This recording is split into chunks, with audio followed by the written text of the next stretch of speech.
Israël fut élevé afin d'être la révélation de l'Éternel. Dieu voulait se révéler à tout l'univers par Israël et montrer quel époux il est. Nous ne pouvons naturellement pas ramener tout cela à la vie actuelle et journalière, mais nous pouvons comprendre quelquefois par l'épouse elle-même ce qu'est son mari. Lorsque nous la regardons, que nous voyons comment elle est soutenue et soignée, nous pouvons dire elle doit avoir un époux très bon. Oui, c'est le rôle d'une épouse. La pensée divine est précisément cela.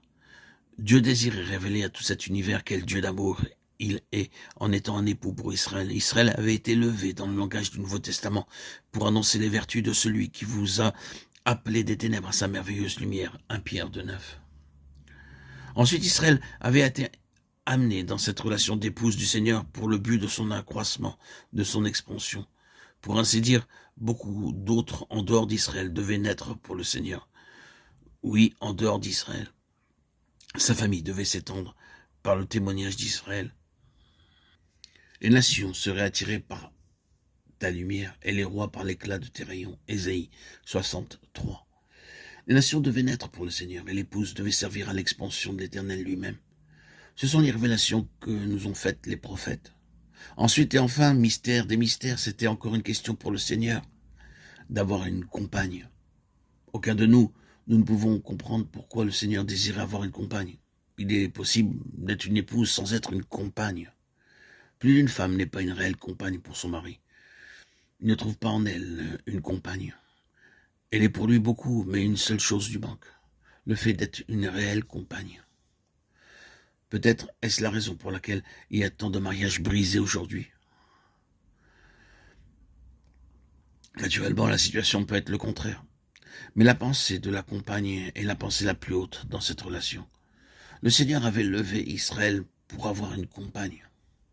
Il est facile de voir comment Israël a été infidèle dans toutes ces questions. Le moment arriva où le Seigneur ne put plus trouver son plaisir en Israël, où il ne révéla plus au monde qui l'entourait quel Dieu il est, mais il se tourna vers d'autres dieux et refusa d'accomplir la mission universelle pour laquelle il avait été amené en union avec Dieu. Tout cela eut comme résultat pour Dieu qu'il perdit sa compagne. Et l'Ancien Testament se termine sur cette note douloureuse. Une chose terrible s'est produite en Israël. Israël a laissé l'Éternel son époux et a cherché d'autres amis. Ainsi, pour l'Éternel, Israël mourut. En tant que nation, Israël est mort pour le Seigneur. Mort tandis qu'il vit.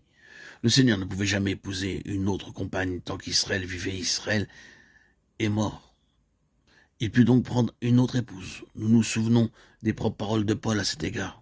Il dit que nous sommes l'épouse du Seigneur. Lorsque cette ancienne épouse mourut, Dieu en appela une autre, une nouvelle épouse. Le Nouveau Testament nous parle beaucoup, nous le savons, de cette nouvelle épouse. Le Seigneur Jésus, dans les évangiles, s'appelle lui-même l'époux. Nous nous rappelons la parabole des vierges lorsque le cri se fit entendre. Voici l'époux, Matthieu 25, 6. Et nous avons lu ces passages du livre de l'Apocalypse au sujet de la fiancée, l'épouse de l'agneau.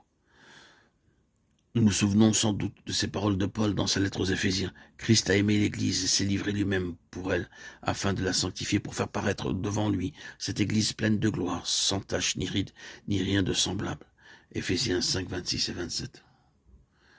Et ceci vient ensuite. Marie, aimez vos femmes comme Christ a aimé l'Église. Oui, je pense que le fait est établi. Mais il nous faut revoir tous les traits de cette relation. Pourquoi sommes-nous unis au Seigneur? Pourquoi sommes-nous appelés chrétiens?